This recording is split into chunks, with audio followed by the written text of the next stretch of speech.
guys just end up chilling and sitting in here, right? But on the flip side, you talked about it. You see them do this all the time. You're like, oh, it's hard to know where they are. No, it's not. They're at the end of this very long tunnel in the middle. They're in the same spot every time. They do it every single game. And finally, it looks like a little bit of pressure going down. I don't necessarily want to leave that area of Alex is pushing onto that wall, and we just saw a shield break going through. If they do end up confirming that, we will want to take an eye out. We do see Aqua Festoki Co currently sitting in 3rd place, 9 points going through the 2 eliminations, and a legendary pump on Aqua. They're set up in a situation to potentially make plays, but we're pulling relatively to the interior with only one real high ground bourbon play, and they're actually going to base up directly on top. I think it's a different stack towards the side, so they're going to be okay right now. You can see the right-hand side, 176 below. No, I said they were going to be okay. That's a lie. They're just 12 above. We're surfing on those threshold points. They're going to get a little bit of tags back and forth here. No, not at all. Is that a knock, actually, to Fastaroki? I'm not sure exactly what happened there, but a little bit of a mini disaster. Chapix with the aim looks really good right now. Maybe that was reason too, but it doesn't even matter. Fastaroki, he's going to be back on his feet. No, it's Trippin. Trippin ended up picking up, and I'm not surprised with that because Trippin does end up carrying that silent semi-auto sniper, which if you end up getting a beat on the headshots, the 70s, those add up real quick, right? Like, you get through kind of the right line of sight. You can see the top left corner. We talked about Andelix pushing through. It's going to be EGRM who he ends up on the other side of, which means Cammy said he'd likely stay from the aggression. You can see Festoki, Aqua, and CRR still on the right-hand side, 28 below. 5 seconds, bottom right-hand corner, so that 25 damage every 5 seconds. It's going to come through. And on top of the fact, they just had to get a revive out, so they already burned some of their excess stuff. They're only 5 above. They're desperately trying to throw shots out.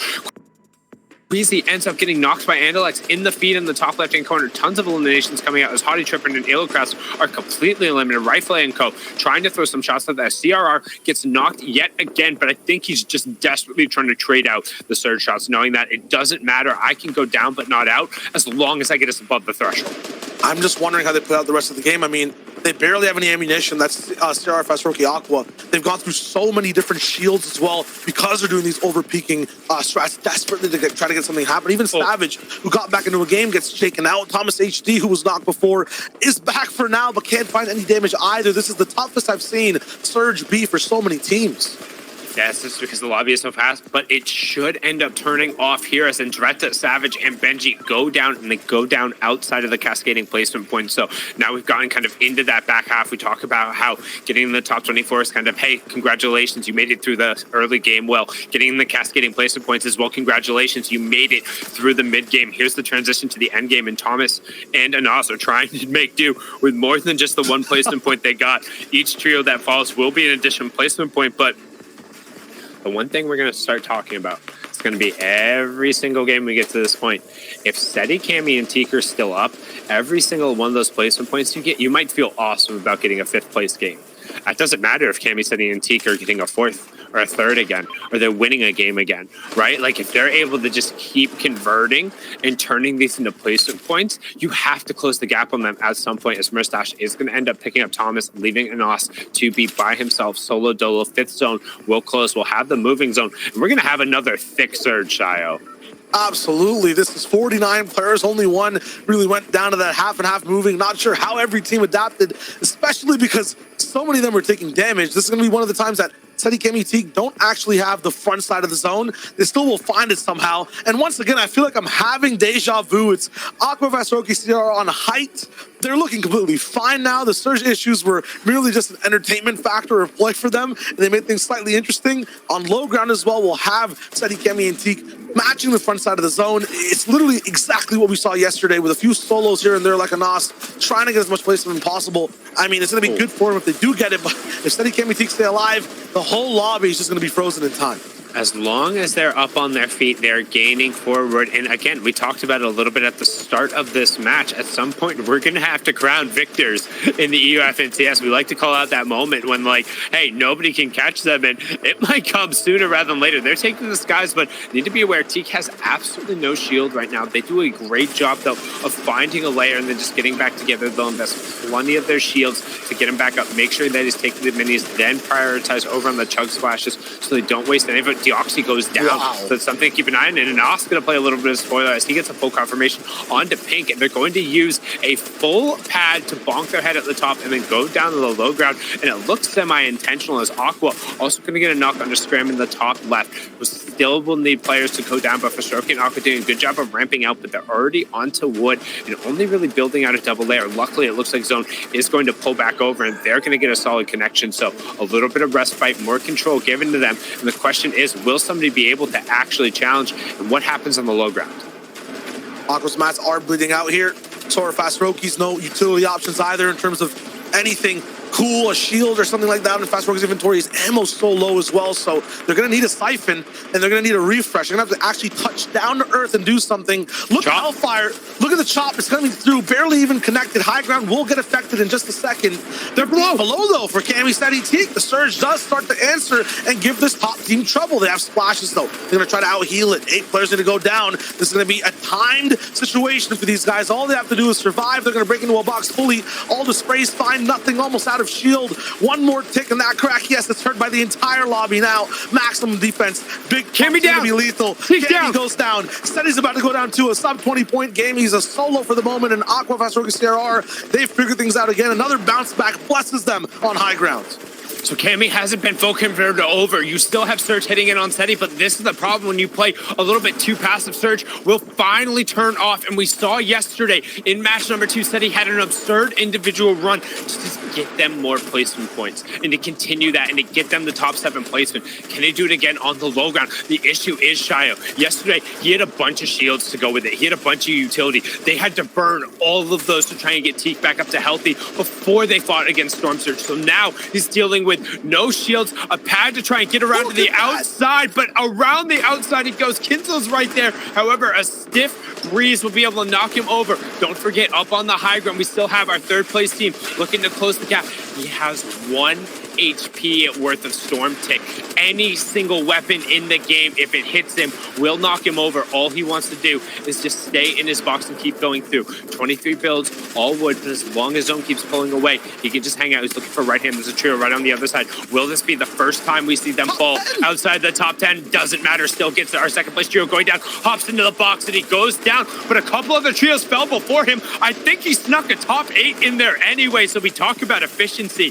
That said, we're going to swing back on over. Mirstash, Malabuka, Shizo trying to put a stamp on it right on the start of the day. They have 12 eliminations so far here right now.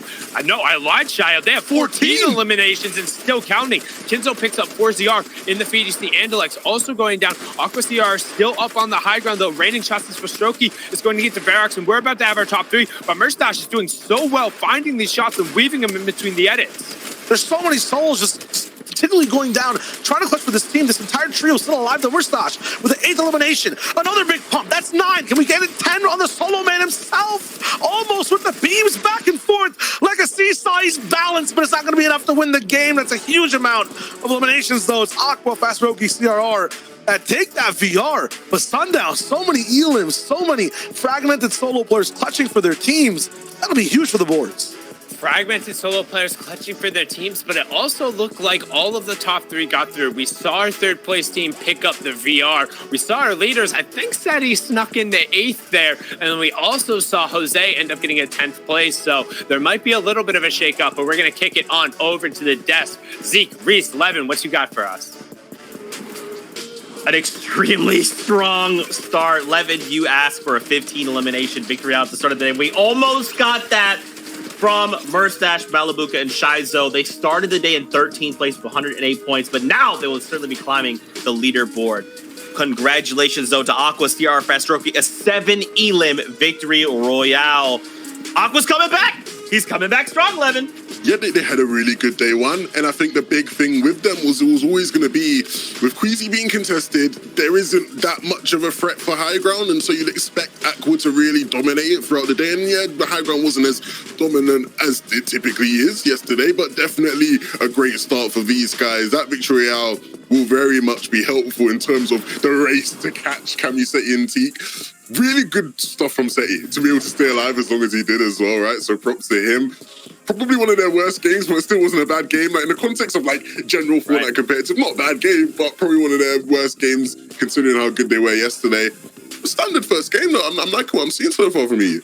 Yeah, and Aqua win. They didn't manage to pick up a single victory royale yesterday, so it's like, you know what? It's about time that Aqua, man, and I keep saying Aqua and Co. Aqua, that's even worse almost. Aqua, Fastroki, and CRR managed to pick up a victory royale, and they do it in day one, and that's obviously going to close the gap big time because important thing, you know, you mentioned this set, he managed to clutch up a bunch of points as a solo. They had 19 when basically the rest of the trio went down, so he himself got 9 additional points. So just remember that later on in the leaderboards. If he's just above and they win by 9 points, like that is why Seti right there. Yeah. But on top of that, most importantly, the team in second, Dioxy's team, got 20 points, right? So they actually distanced the gap between Dioxy's team there too. So like, you know, the gap, even though it wasn't a great game, distanced themselves a little bit from that first and second place team. Yeah, and I mean, that's the old, literally after yesterday's performances, they didn't have a game outside of top 7. So now we just make that top 8. Like, that's still good. They've not dropped outside of the top 10 yet. We'll have to see if that continues to be the case. Guys, were there any differences from day 1 to day 2 as far as like early game, drop spots? Talk me through some of that. So, most importantly, right, it's all the same. Right now, everything's the same. I was going in, are we seeing change in drop spots? Are we seeing change in strategies? No, we're just seeing the same old stuff. And this is what it was yesterday, right? Nate's team, alongside Queasy's team and Catty Corner, fighting it out here. And towards that later end half of the day, we saw a third party coming in from the south-hand side there. This is actually a really sweet clutch, because notice Queasy's actually now as a solo, because Anasa's just gone down. And he managed to pick up, you think what I thought was going to be a 1v2, right? He managed to pick up Skype, but Vanyak's team actually ends up rolling in from the south side, being a third party and just easily picking up Nate there. So this Catty Corner is becoming even more of a mess. And Steamy Stacks, we kind of saw this engagement going on as well, where Malabuka managed to pick up Benji Fishy the first time, and then it's like it's just kind of just happening at that point, right? Shai's just trying to fly away, and he kind of takes an eye onto where I think it was Andretta was dipping, over there at that side. So they managed to pick up that second lead. Andretta dipped out, didn't do too much either. And over in Believer Beach, we kind of caught the tail end of this at the same time. Ariane Lee started to absolutely frag out. He picked up 2 of the eliminations. That was onto Janice and Vidil, leaving Noah left as a solo. And you can see him, he's moved his way to Risky Reels, just crouching in a corner, similar to game 2 yesterday, but unfortunately was not able to really get much out of that. Yeah, and if you take a look here at the standings, Seti, Kami, and Teak remain in first place. Another team has broken 200 points, though. That is for Strokey, CR, and Aqua. And the thought of CR, Aqua, for Strokey winning in FNCS, you know, it would be absolutely magical if they could do it. They still got a decent way to catch up with Seti, Kami, and Teak, but if they can keep having games like the one they just had, they're going to be on the right path. So all in all, really great stuff. Flowis, Hellfire, and Scram as well, a team that's really impressed me this season. They've been, you know, it's almost been like they've been quiet, right? I don't want to say they've been quiet because they've been great, but all in all, really, really decent team. Let's take a look at the next page, though, because we have some more teams that have impressed as well. I'm looking forward to seeing what happens with the likes of Queasy, Anas, and Thomas, because, you know, we've seen with some of the Osborne fights, so the Osborne fights between, you know, Mustache's trio and Benji's trio at Steamy, it's like, we're still seeing a team seemingly do well out of that, right? With Mustache's team, they go out and they get a second place, you know, 16 elimination mad game. With the Catty fights, everybody just seems to be shambles out of that, right? Like, nobody seems to be profiting or winning in any capacity. So hopefully we can see one of those 2 teams at the very least start to step up a bit more. You got to do it right. We only have 5 more games, so something needs to change if we're looking to contest even that top 5, right? Okay, Fortnite fam, you heard the battle bus, which means we're going back in all the action. Shio Wager Sundown, back over to you. Thank you so much, Zeke, Levin, and Reese. 1 match down on the day, 7 down total, 5 more to go. 3 acts of champions will be handed out here in Europe, and so far it looks like Cammy, Seti, and Teak are doing their best to hold on. But Chayo, that was their worst game in a while. With here, wait, let me check. Yes, it was their worst game since their 7th place 1 elim performance, and Seti did end up clutching in the 8th place. So his 8th place was still 5 elim. So it's not like that was insignificant. They're still piling on the lead. And all right, flip a coin. Who wins it this time? This is going to be Nate winning, easy peasy clap. As I say that, he's doing all the juice with these tires. Thomas and also Queasy have the guns, so wondering how even Nate got away in this situation and isn't knocked. I mean, that's crazy. No weapons running. All these big movement things are coming through from Anas's side too. I'm just flabbergasted in the fact that Thomas HC just got caught right there. Skype with a huge shot. Nate now down, but the trade is okay for their team. They're gonna have a lot of control here, and Anas is now left as a solo. I'm not sure how this happened. It just felt like Queasy, Anas, and Thomas had a little bit of control there, but with the power they had, they couldn't find anyone or get any shots, and then as a result, they get more surprised than I was. Yeah, it seemed like the quick lever action pickup from Skype. He was able to loop back around to find his teammate, and a little bit of a change. We've seen them typically pick up one elimination right off the bat. Instead, two very quick knocks, and Shizo down to just 20 effective HP. He's going to try and hit the backstack, and like we talked about, create a little bit of distance towards that north side, but it's a very predictable rotation out when Mustache and Malabuko and no effective HP. It's going to be a tough rotation. Will at least find a blue lever and some minis, so looks like he might actually just try and deny these minis a little bit. I don't necessarily hate that play. He's unable to pop them, and at least pop the two, then maybe chuck the other one away, however you might have a chance to get it. You can see, doesn't necessarily want to commit to going in the sky, because as soon as he does that, he is going to get called out, and Jetta should see him. He should have just saw him right there, and yeah, she's going to try and trade it out, potentially take a 1v1 while he has the opportunity to, but it's going to be a difficult push. He finds a great shot, the rare lever action. You can see that rate of fire in the wall-to-wall prowess there. You can see him trying to chase this down, wants to get an opportunity to get one more shot on to Andretta before his teammates are able to help, and that's not going to happen as Estetam. Nope, never mind.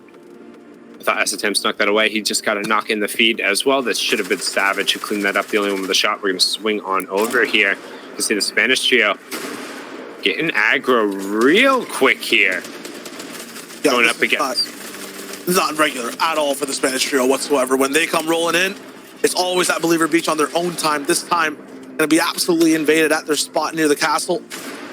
Jose already low. He decides to just go, and now it's Crow. What's he going to do next? Absolutely nothing with this inventory. This is for long-range shots, not a close-range fight, and he gets taken out. Dennis changing things up. Noah Riley are moving away from Believer Beach on that fight. They're actually doing what classic teams used to do from Believer Beach, bullying the teams on the left side at that solo house at Castle. But so fast, I think that's a direct off-spawn contestation. They just win it up. So did Mitro and Ironly finally force them to lead? It feels weird for that to happen after 7 games, but I guess better late than never if you're looking to just make a play in the money right now. You can see Advise trying to do his best to throw a little bit of a monkey wrench in the play, and he's doing a good job of that, picking up one full confirmation, trying to get on the wall with that rare pistol. We talked about how good it can be in close quarters situation, not necessarily that epic or legendary variant, but still has a ton of prowess, still has that 2 times headshot multiplier. And right now Advise doing a really good job. This looks like it's just a stream cleanup 1v1 according to the bottom part of the map. Does end up taking a 72 shot there, so it's going to pop the mini. He has plenty of excess there. Stasitos picks up Nate in the feed. That will end up being a knock. We've only had 2 full trios go down as Nate does get confirmed. A lot faster paced game than we saw in the previous one, Chow. I guess teams don't want to be following the storm surge so late, as Fi is able to just pick that one up there. Good finish up on the fight, and he's going to head right on over to the reboot. And it might sound like a broken record here, but this exact same situation happened yesterday. The first game where Surge was crazy and it was so tough for teams to find damage. A second game where people get frustrated, insta-switch drops or go for faster fights. It gets kind of insane. Nice reboot though. Get this team back up on board. The big thing too for the teams that are alive at Steamy Stacks. Yeah, we saw Mustache's team lose, and that might be bad for them, good for Benji, but that's also very good for Kamiseti and Teak. The one way they can get stopped today is if these teams were having an absolute display of power in the first early games, continue that and keep racking up more and more points, get BRs or double-digit elims over and over again. If you're at a 50-50 spawn and your team doesn't get to show off that power in the end game, in even one game, it allows people in the lead to just keep that lead for so much longer. Well, so at this point, too, with the Spanish trio just absolutely floundering here. Yes, they were the newcomers on the scene. Their performance was fantastic yesterday, but they needed to repeat that performance and better in order to pass Kamiseti and T. They have had 2 bad matches today. That is not going to happen. However, we did see Frostroka, CRR, and Aqua able to pick up the match #1 victory royale. They did close that gap a little bit. Not a ton, but they closed the gap. They made up a little bit of delta in that points. If they can keep doing that, there's a chance. The best chance is going to happen right now. Like I said, they're plus 16 points based off the command. You can see it right now. 28 for Tikiko, 44 in Aqua. That is just the day #1 numbers. I mean, if anybody's going to catch him, Shayo, I think it's this trio.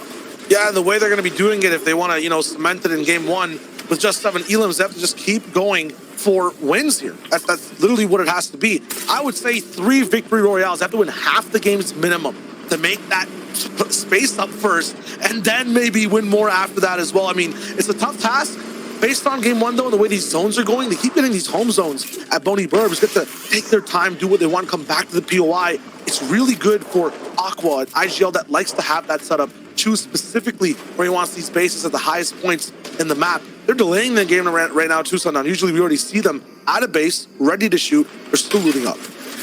Yeah, looting up, trying to get around. They do have that legendary shotgun onto Aqua. We've seen him holding that a number of times. So actually going to head down towards the convergence, which once you have mass materials is very efficient. You can see that counter just a little bit under his elimination total. Anytime we do flip over to a player, it gives us a little bit more detail. We know he only needs to farm on wood, but the convergence has very little materials by it. Makes it a good spot to rotate past and potentially look for tags, but not a good spot to go unless you've maxed up on your mats.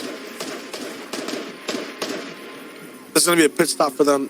Definitely not exactly the spot they want to be. So Aqua actually moves up, just trying to get some brick. One more team to talk about as well, who still have their spot in the conversation to maybe contest Steady Kenny Mystique, is Flowis, Hellfire, and Scram. They've been playing very consistent. Even coming in to this next day, they're right beside Aqua in terms of points. Maybe not in a display of skill completely to own a game, but this last game they came third with 7 elims. They were one of those teams that had a solo survive for so long. So they're right there side by side.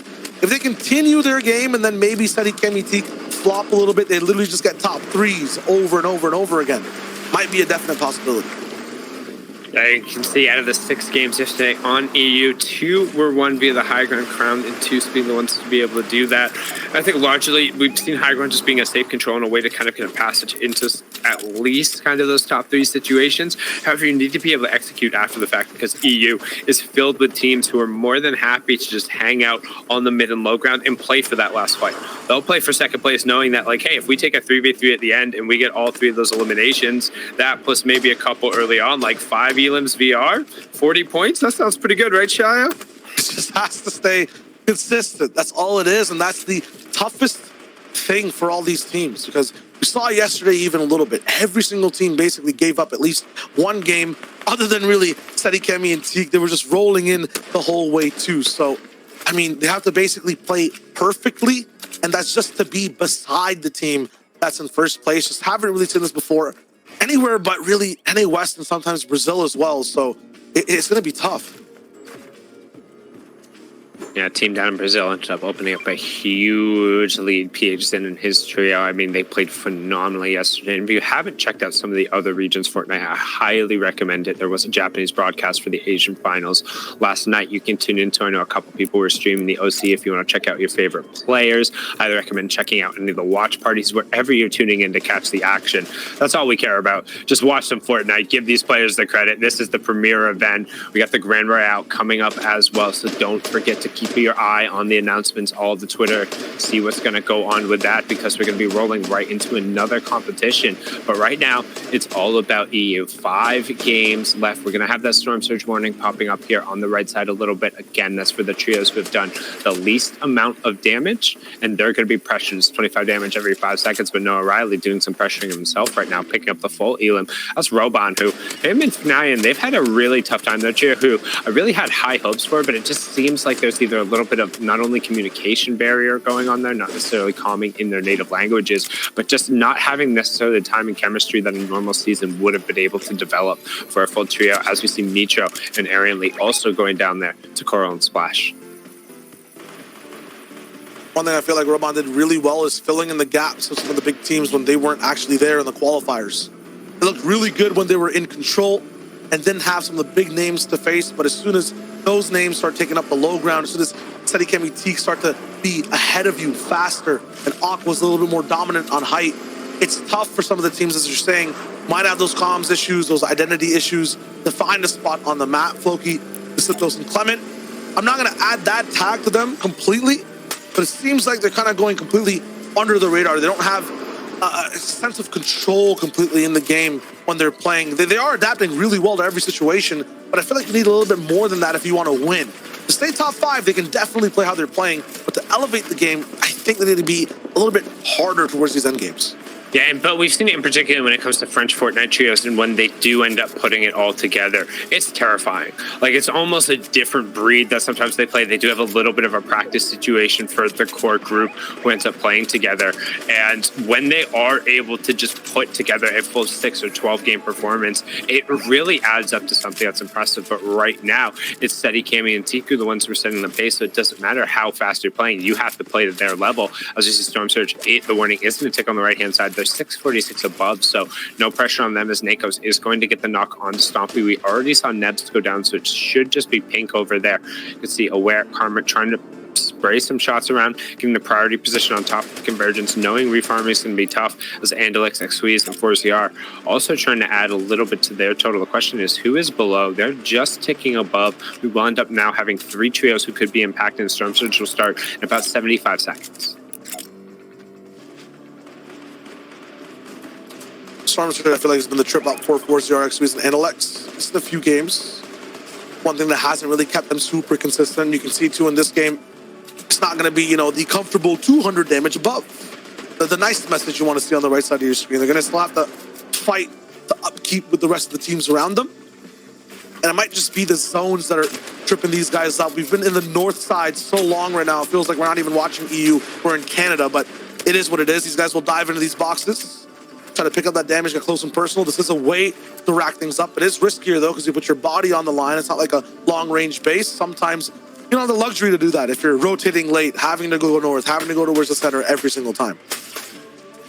Yeah, it makes it a little tough. You can see Benji pick up the knock there onto Hadi. Elocraft getting the confirmation onto Zendaya, but Skite going down to himself there, so not necessarily going to end up being half back. Could have been chopped out. You can see Estetom will confirm too by himself, but right now, 4CR, X-Squeeze, and Andalix are just trying to survive. They are wall-to-wall with this trio. They don't necessarily have to be taking this fight, but they do want to end up well above the wall. And actually, as I say that, X-Squeeze actually ends up getting a knock onto Poly. They're going to try and see if they can't pull that down but not out player back and end up taking all their resources, and they're going to be able to do it. A nice bootleg harpoon. Sometimes just got to use your hands. Get that refresh to 395, so the situation just completely changes. Skype, although, is going down. Nebs does clap back under Birdo. ETQ still having a thing to say to Karmi, who was actually at a high elevation, so I'm wondering exactly how that fight even broke out. But now 600 damage above Surge. Andalix, X-Squeeze, 4-0 are doing so well. And I'm waiting to see exactly how this game really goes for them. Every time they end up inside these top 10 situations, they rack up around 7-6 eliminations and do change how the top 10 looks overall. Hellfire and Flonada also picked up a pair of elimination confirmations there, so should be a nice little round of points. Storm Surge does turn off, but unlike last game, not as many fragmented trios and full trios going down, so lots of still duos and solos were up on their feet, meaning no placement points given out yet. We still have 28 trios in play trying to compete for that. So a little bit of a different lobby, a little bit of some solo dolos running around. You can see Scram was one to get one of the elimination points. Hellfire ended up picking up the other. That's +4 for them. We are dropping down below that 70 number. Not too many reboot vans in play as well. I think there might be one like slightly on that northwest corner that should play out in the next zone.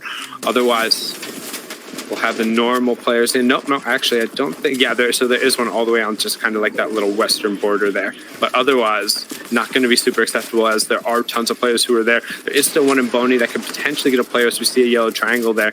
We have flown it up in the top right-hand corner and Scram. Hellfire actually got knocked, but they're going to try and pull him away and get a revive, and they're pulling him way back into the tunnels. What is this space?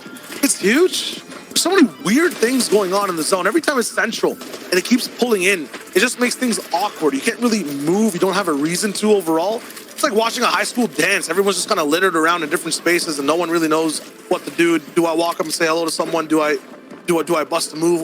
What's going on? I mean, it's exactly like what's going on in the bottom right-hand corner there. You see No Riley throwing up the infinite down. We got some dance moves, a little bit of a fanning going on, the high school dance all over. But right now we can see the zone is pulling kind of just towards the south. There's a little bit of change of verticality in that area, but it's the first time we've really seen the zone anywhere near the convergence Shio. And the late games in this situation can be a little awkward as the building does get weird at times. If you're on the mountains, you basically own the zone. I think we saw one of these zones happen in the semifinals day 1. It was Mitro as well, who just took things away by sneaking around everyone and then staying up top. Axe Force also going down. It's going to cost them a walk-up, but there's a reboot right here, and it still even looks... I know it's a 2-tick, but it feels like a 1-tick to me. It's barely even any damage, completely nominal. I'm not sure if Koro has a medkit to pop, but he should do it soon. There it is, nice. They're going to be fine. But yeah, when it comes to the zone, the more south you are, it feels like the more options you have, the more you can do. You can keep beaming people, and the ground will just always be right under your feet and higher than everyone else. Gives you plenty of line of sight to be able to rain down on the lobby. And again, line of sight in the exact same spot they always are. It's a random box. Just a random box right in the middle of the zone on the low grounds in the south corner of the zone. Like, it's so weird that they haven't been shot at once. It's not like people don't know where they are. They've done the same thing every single game. But I mean, they just get plenty of room to do it. And you can see the key on their positioning is too, it might look completely random, but they're not necessarily in the direct line.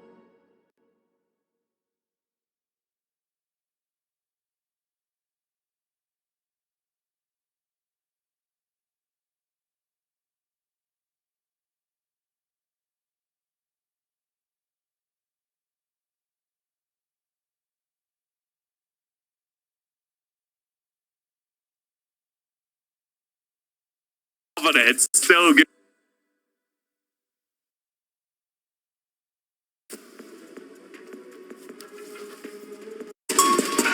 If anybody can execute, it's these two players. I'm just so confused as to how they're not running into any teams to get to this point. Like, a perfect example of interruptions has been Aqua's team. They were trying.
Despite how Cami and Teak are playing, their strategy in the